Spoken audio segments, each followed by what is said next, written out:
I'm here on the job site with Dale, who's a framing contractor. Hey, good morning. Dale traded up to Geico Commercial Auto Insurance for all his business vehicles. We're here where he needs us most. Yep, they sure are. We make it easy for him to save on all his insurance needs, all in one place, with coverage that fits his business and bottom line. Oh, I shouldn't have looked down. It's all right. We're so far up here. Look at me. Take a deep breath. Oh, I'm good. So good. Get a commercial auto insurance quote today at geico.com and see how much you could save. Get more with Geico. Welcome to the Covert Narcissism Podcast. I'm your host, Renee Swanson. I am not a therapist, and you are not a victim. Have you ever felt like a bird in a cage? Singing, smiling, and showing the world your best side, while all the while on the inside you feel trapped, unseen, and unheard. Today's guest knows that feeling all too well, and she has turned it into music that reaches straight into the hearts of those who have lived it. Caryn Dixon's journey in country music is rooted in honesty, grit, and the power of real stories. Raised in central Pennsylvania, she's been writing songs and singing since childhood, slowly building her career from small-town stages to viral playlists that now reach millions. Her debut single, Print Your Name and Sign, resonated deeply with women navigating toxic relationships, opening the door for conversations about healing and empowerment. And now, with her upcoming project, Bird in a Cage, Caryn is using her music to give voice to the invisible struggles that so many endure. What I love most about Caryn is not just her talent, it's her courage. She's willing to be raw and vulnerable, to put words and melody to experiences that are often silenced.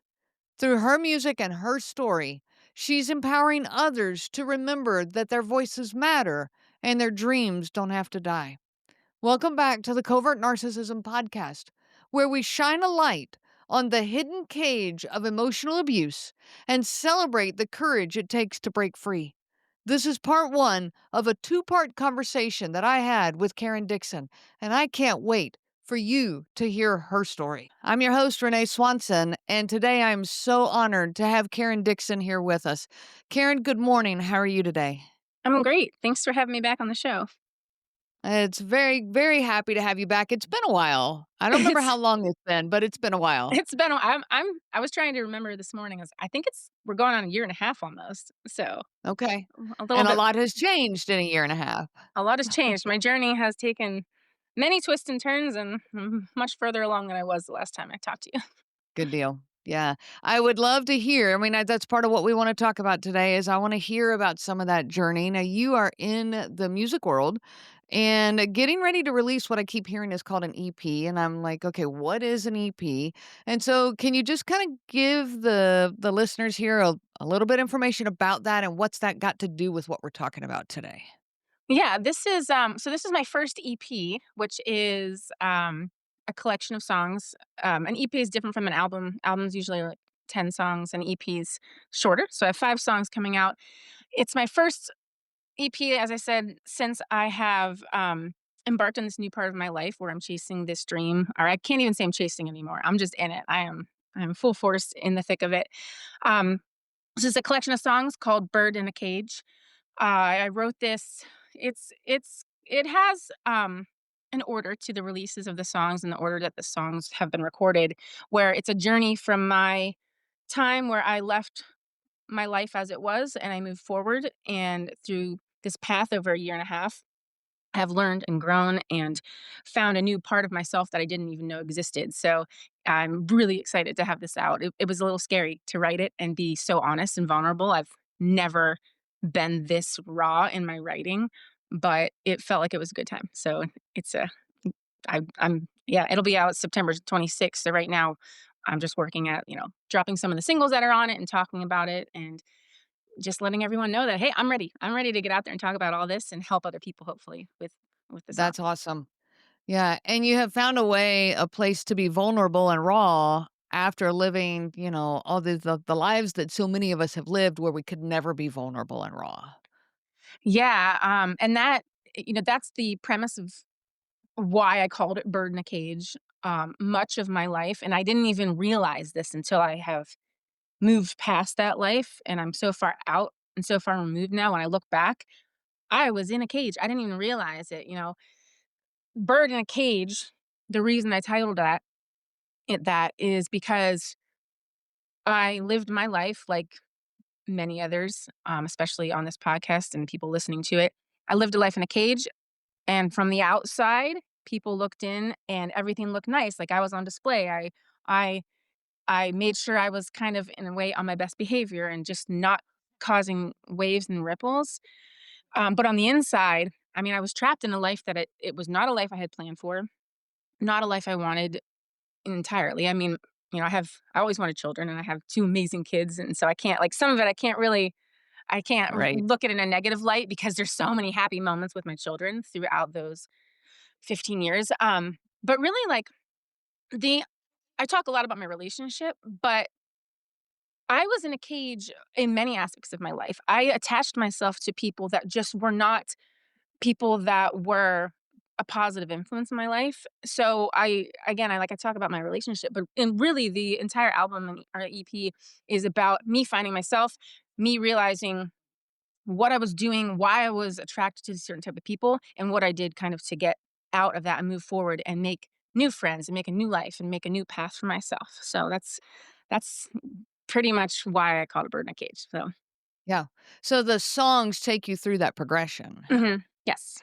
That's awesome. I can't wait to hear it. And to outsiders looking in, I guess let's talk about this because for so many, our life that, we're living as a bird, in a cage, we're, the beautiful bird and we're singing and we're showing that we're happy, we're on our little swing and we're doing life. And everybody looking in, like you said, it doesn't match what we're really living on the inside.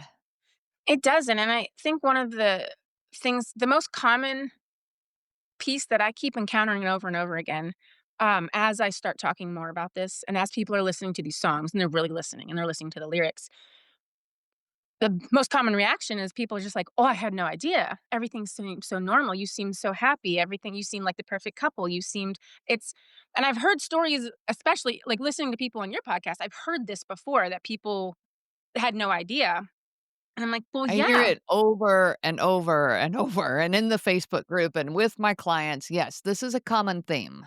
Yeah, because you don't wanna disrupt anything because any little disruption or any embarrassment, a lot of it is embarrassment, any s poke to an ego or anything that would make someone the other half feel less than you, it erupts in chaos in your house. So and usually, at least for covert narcissism, that chaos isn't running around screaming at you, hitting you, punching you, pushing into walls. It's silent treatment, strange behaviors, sulkiness, making you feel like you've done something wrong, but you have no idea what's happening because they won't talk to you. Like you're just Mhm.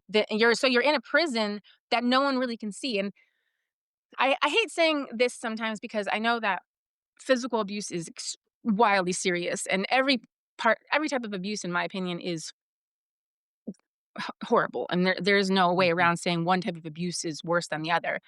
But so Abuse many is times abuse, and abuse is wrong. yeah, abuse Yes, is terrible. 100%. Mhm. But so many times I was like, on one wish I had bruises because I have nothing to it's very hard to explain this to somebody. At least if I had a bruise, I could be like, "Look, here it is." But they're internal bruises, and you can't easily articulate 15 years of a progression where it did not start this way, but it progressively got worse and worse and worse as time goes on. And then suddenly you're in this whirlpool of, or like a washing machine, like what is this thing? I'm just churning around in this life that I have no idea how I got here. So explaining that to Yeah. somebody is almost impossible, you know? Well, I mean, I have said many times that, I run a podcast. I run the Covert Narcissism podcast. I've done over 300 episodes.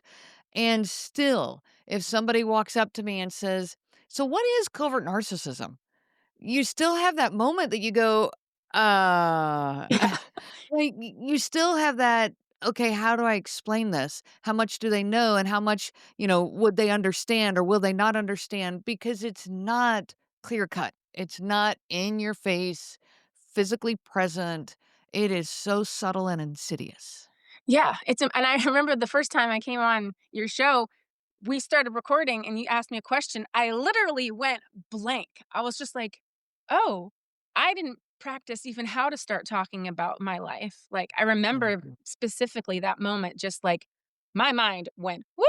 I even had notes like written down. I was just like, I don't know where to start. It's just so long and Yeah, complicated. yeah. Um, and That's again, how like, most of my clients come into sessions with me, group clients, individual clients. They come in and I'm like, "So what brought you here?" And, like, how do you start that story? But the good news is when you connect with somebody who gets it, you don't have to start at square one right.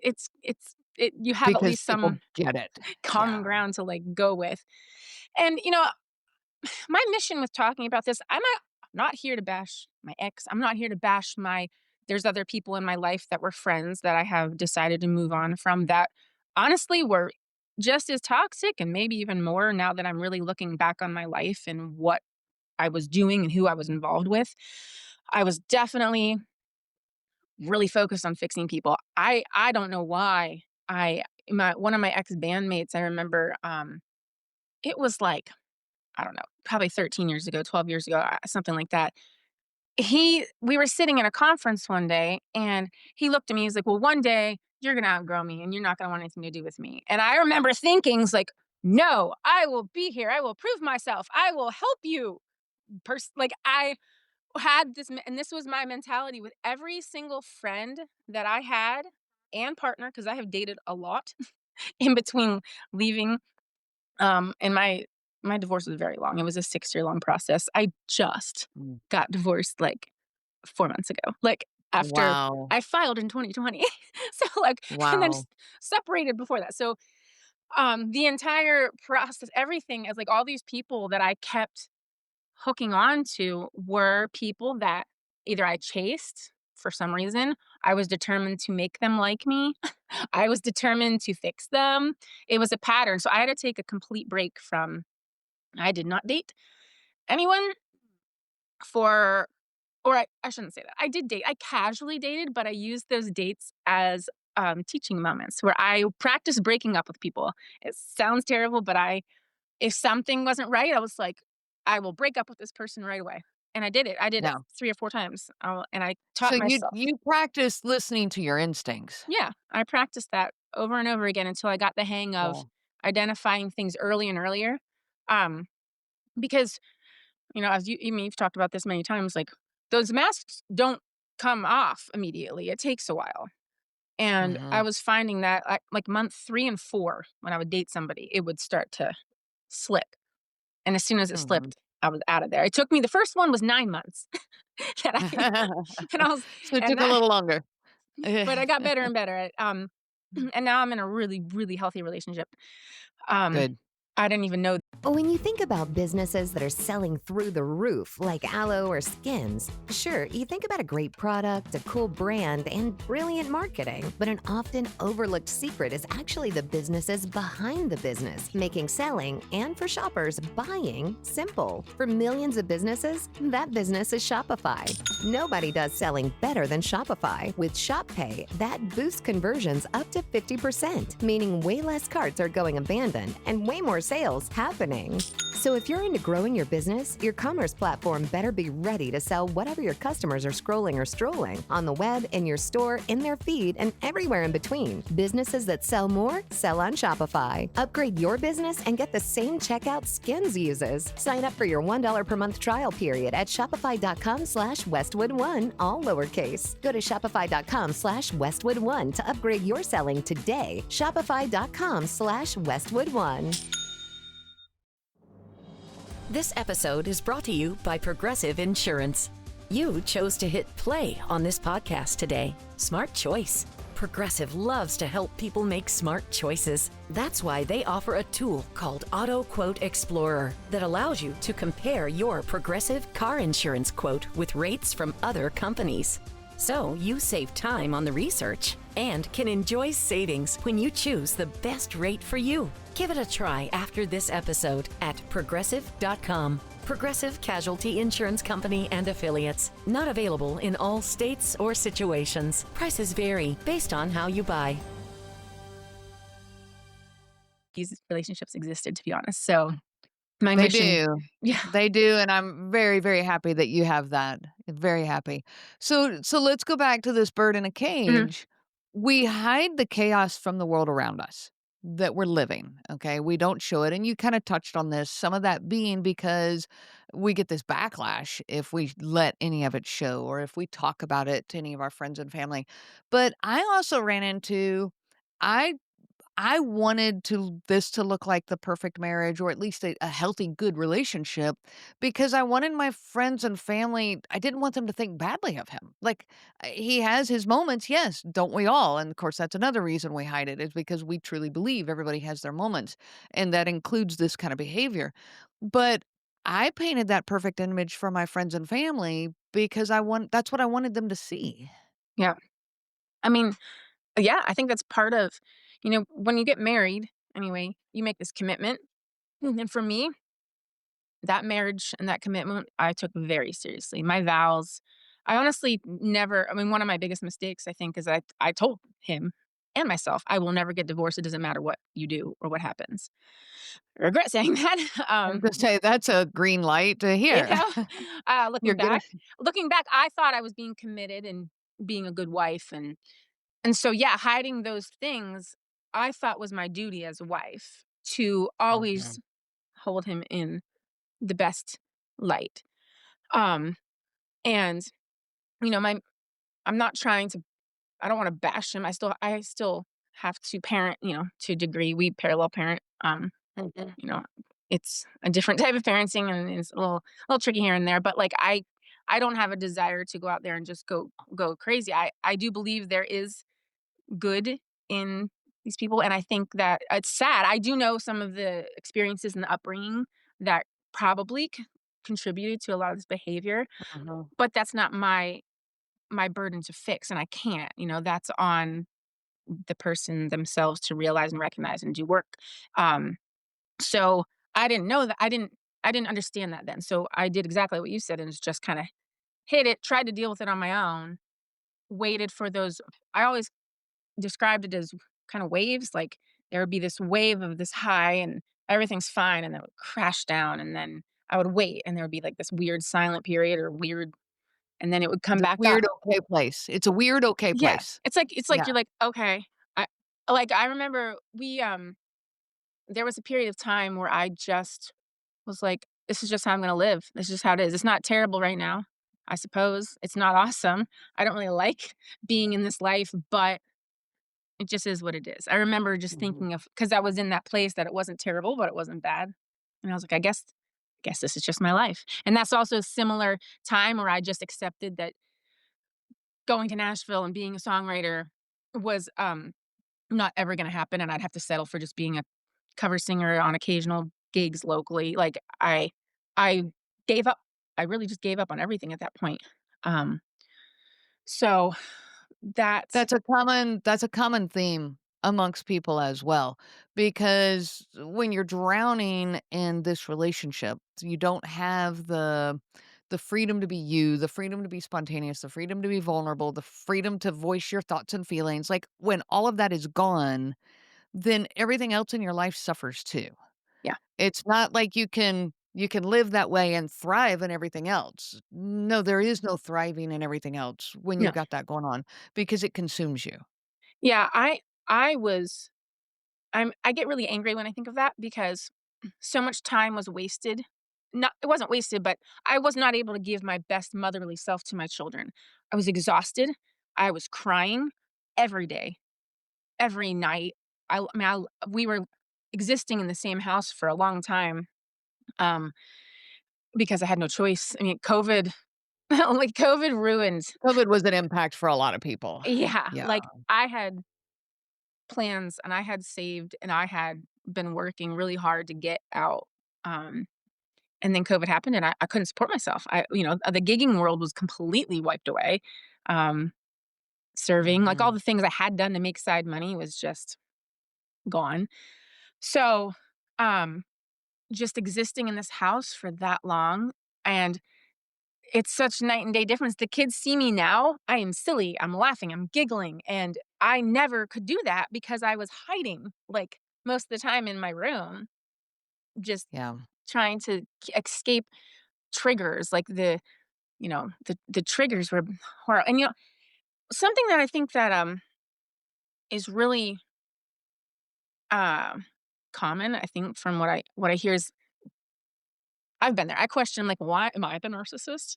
Like this is like when you're going That's through this extremely process. common. Yeah, you're like, Yes. am I the narcissist? Yes. Because there's times where I just raised my voice and lost it. Only 2 or 3. I only remember there's not that many that I remember that, like, actually just being like but unfortunately, those moments, like, the kids remember because the other end of things, that's not the type of, response.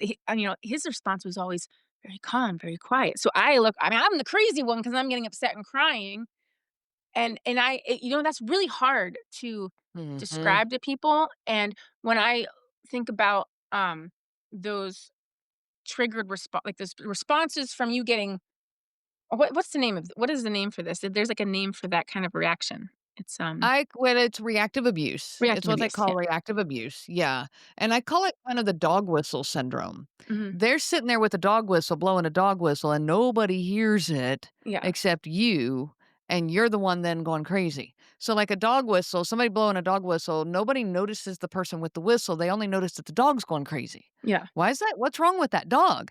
Well, the problem is this person who's blowing the dog whistle. Well, that's kinda like what you're describing. His remarks, his huffs, the look on his face, you knew what all of it meant. Yeah. Nobody around you saw it. They're just looking at you going, "Why are you upset?" Yeah, like, "What's wrong?" And I that's the stuff that is sad for me to know that the kids saw because they were too young to understand what was happening, the chaos in this house, the tension in the house. I mean, that was most of their younger years. So now, I feel like I'm making up for lost time. I'm like, we're so lighthearted and happy and giggly, and there's none of that anymore. It's amazing. So I mean, I Good. know not everyone chooses to leave, and I think that that is fine. Like, if you choose that your path is to stay, at least you can start to arm yourself with information and knowledge to know how to deal with these type of things. For me, leaving was the only option. There was no question at Mhm. one point. It was a boom like that. It's weird because it was like at first I was like, I can save this, I can change this. I sent him letter after letter of like, if you're willing to change X, Y, and Z, I would consider reconciling. I would consider withdrawing the filing for divorce. That time never came. It just like parts of it would come and give me a little bit of hope. So I would get wrapped back in. It was just an endless cycle. And so, Mhm. there was the time that I was just like, "No, I am done," was, um, he he called me. I have a song called "Print Your Name and Sign." I put that out a long time ago. That was my first release, a couple years ago, and, like, he called me thinking I was her, and that's how I knew that he was actually out there still seeing this person that he had lied about over and over and over and over again. And so, um it's just crazy to me, like, how far I've come from that moment where I can just talk about it now and giggle. Before, if I talk about that, I would just melt down. Yeah, So, the triggers were still high and the reactions were still high, yeah. so I'm sitting here listening to you and I'm visualizing this bird in a cage. And that maybe the cage initially was a big cage, okay? You've got the space to be the parent and be the mom and be the wife and all of this. And as you went deeper in the relationship, the cage started shrinking and closing in on you. I mean, that's the visual that's coming to mind right now. And it got small enough that even your kids were on the outside of that cage. They were only seeing the image, the false you. They weren't seeing you because even they were on the outside of that cage. Yeah, that's a great vision. That's a great way to describe it. It's like the wall is closing in, but instead of walls, it's these bars that are kinda like you can still talk to people, you can still but you're still there, but Yeah, I mean, I always said I felt yeah. like I was in prison. And writing these songs, my main mission in doing this now is just if I can inspire one person to go and find themselves again and so they can see that it is worth it and it is possible, um, maybe that will help somebody. What a powerful place to pause. Karen has been so open in sharing her journey, the hidden cage, the silent chaos, the courage it takes to finally break free. And as she just said, the stories of the crazy things people have had to do to get away remind us that we are not alone in this. We're going to stop here for today, but this conversation is far from over. In part 2, Caryn and I dive deeper into the healing journey, recognizing reactive abuse, learning to trust yourself again, and what it looks like to finally build a healthy relationship after years of toxic patterns. So make sure you join us next time for the continuation of this powerful discussion. Until then, remember, your voice matters, your story matters, and you are not alone. I wish you so much peace on your journey of healing. You have been listening to the Covert Narcissism Podcast, where we break apart the insidious nature of these incredibly destructive and infinitely frustrating individuals. If you are caught up in this crazy-making relationship and drowning in self-doubt, guilt, or rumination, please reach out to me anytime. I offer individualized live coaching in both group and individual settings. We can find the right program for you. You do not need to go through this alone. You can find all of that information on my website at covertnarcissism.com. You can also reach out to me by email at Renee, R-E-N-E-E, at covertnarcissism.com. I do look forward to hearing from each and every one of you. Remember, I am not a therapist, and you are not a victim. I am a coach, and you are a survivor. The information provided by Renee Swanson, Covert Narcissism Podcast, and CNG Life Coaching is for educational purposes only and is not to be used for diagnosis purposes. It is not intended to be a substitute for clinical care. Please consult a healthcare provider for guidance specific to your case. This material discusses narcissism in general. Renee shares stories from her personal experience as well as from those that she has worked with for several years. Her material does not claim that any specific person has narcissism and should not be used to refer to any specific person as having narcissism. Permission is not granted to link to or repost this material to support an allegation or support a claim that any specific person is a narcissist. That would be an unauthorized misuse of the material and the information provided. Thank you.